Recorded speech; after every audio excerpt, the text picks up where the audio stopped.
For those of you that don't know, Trust for London is a grant-making body. We can only fund in London, and our calling card is tackling poverty and inequality.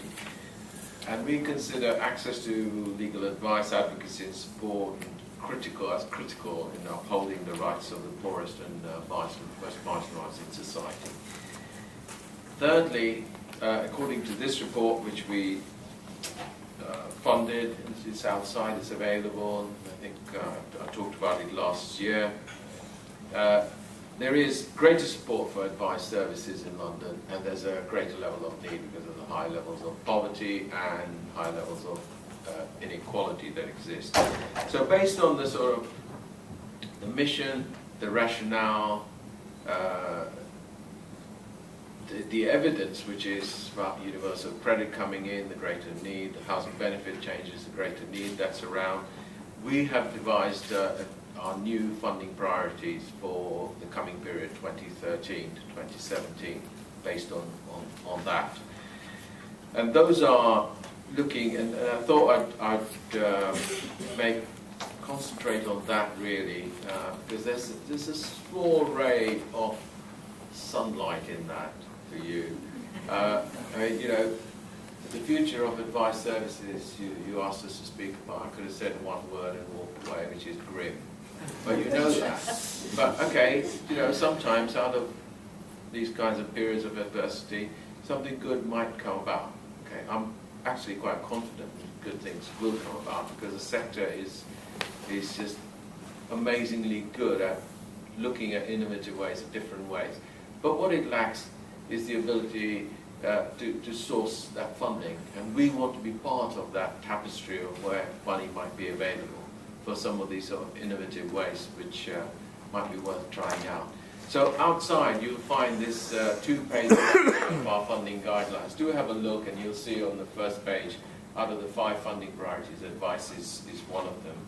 And so let me summarize what they're going to say, and I won't sort of dwell on it, but it actually, who would be a civil servant, I would say, following on from Lord Back. And Hillary, you were terrific in standing up and saying what you did and trying to move us on with how the money might be used. Because it is a difficult time for civil servants, it's difficult out there. Because you know what the score is. I hope our funding priorities reflect some of the things that you're looking for. One is about practice. We do want to not abandon practice altogether, which is employment, when we're going to concentrate on employment and immigration advice, casework, representation work, all of that. Second thing is policy and campaigning. We are very keen. We have funded policy and campaigning work for a number of years now, and we will continue to do so in the advice field. We do also want to fund research in terms of building up an evidence base.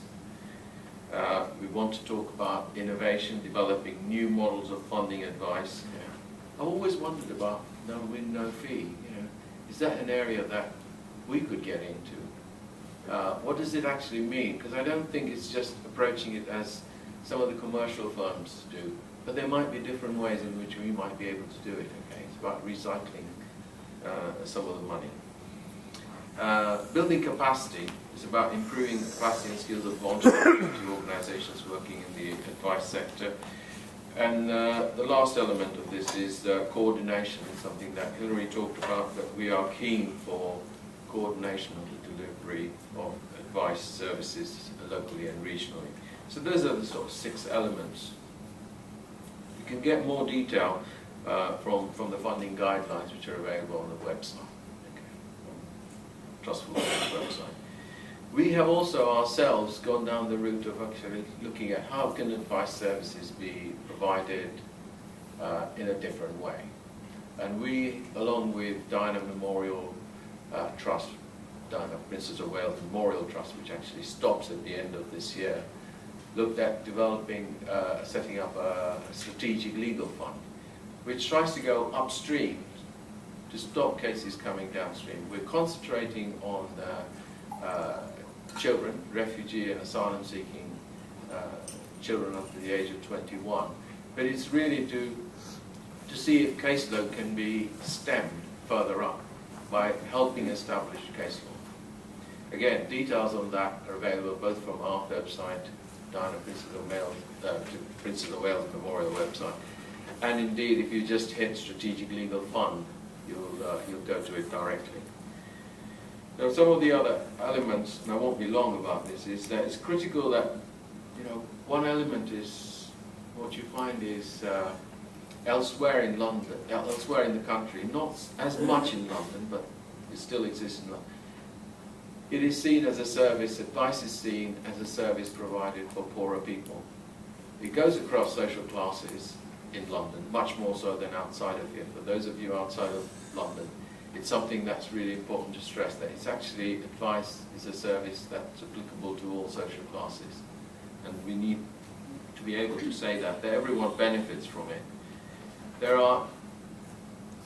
Local authorities will continue to be the main funders, and I think we have to concentrate and go on encouraging them to see the benefits of legal advice service. But actually, local authorities are not the only ones. Housing agencies, health, criminal justice system. And I think some of those funds can get diverted towards advice services.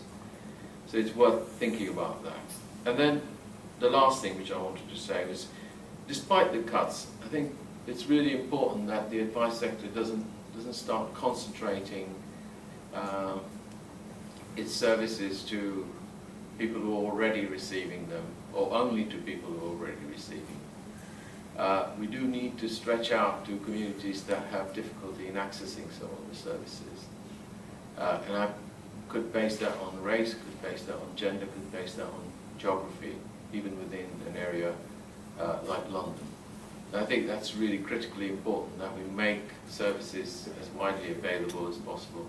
In fact, some of the evidence is that there are people accessing services that wouldn't otherwise have accessed them previously.